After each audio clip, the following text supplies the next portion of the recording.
बाळंतपणामध्ये आपण पहिलं बाळंतपण असो की दुसरं बाळंतपण असो तर जी काळजी घेऊ ना तर खरंच ती ना पुढं चालून फायदेमंद ठरते 30च्या नंतर. आता बाळंतपणामध्ये आपल्याला जुन्या ज्या बायका आहेत त्या बऱ्याच सांगते बघा, आपली आई राहिली, आजी राहिली, डोक्याला तेल लाव, डोकं बांधून ठेव, पायात चप्पल घाल, होईन तेवढं नियम पाळ. पण त्यावेळेस असं वाटायचं की नको, काही असं काही नसतं. पण खरंच आता त्या गोष्टी अनुभव करते ना मी, तर खूप जास्त त्रास होते. म्हणता की 30 नंतर नाही का खरंच बाईचं दुखणं चालू होऊन जातं, काही ना काही सतत दुखत राहतं. सध्या माझ्यासोबत तेच आहे बघा, माझं 30 ओलांडले गेली आहे.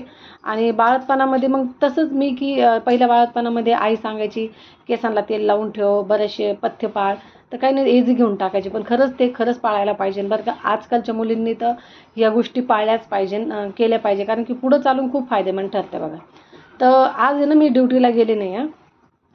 बस असाच कंटाळा आला होता 2-3 दिवसापासून, जरा वीकनेसपणा वाटतोय. तर मी काही गेलेच नाही बघा, म्हणलं चल जाऊ दे, जाने तो जहाने. तर मग आज काय केलं ना, मी माझा ड्रेस शिवायला टाकलेला होता, तर मी तो ड्रेस घेऊन आले. त्यानंतर घरात पण बरेच पेंडिंग कामं पडलेले होते, जसं की किराणा आणला होता तो लावला नव्हता. पीठ धान्य दळून आणलं होतं गहून, ते पण भरलं नव्हतं. तर आज आहे ना म्हणलं चला ते कामावर घेऊन घेऊ. तर तेवढ्यात काय पावसाने हजेरी लावली बघा. पण मी पण थांबले नाही, मी पण पावसात मस्तपैकी चांगले खसखसून भांडे घासून घेतले.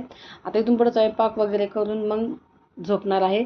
आणि सकाळची पण भाजीची तयारी करून ठेवली बघा. श्री स्वामी समर्थ.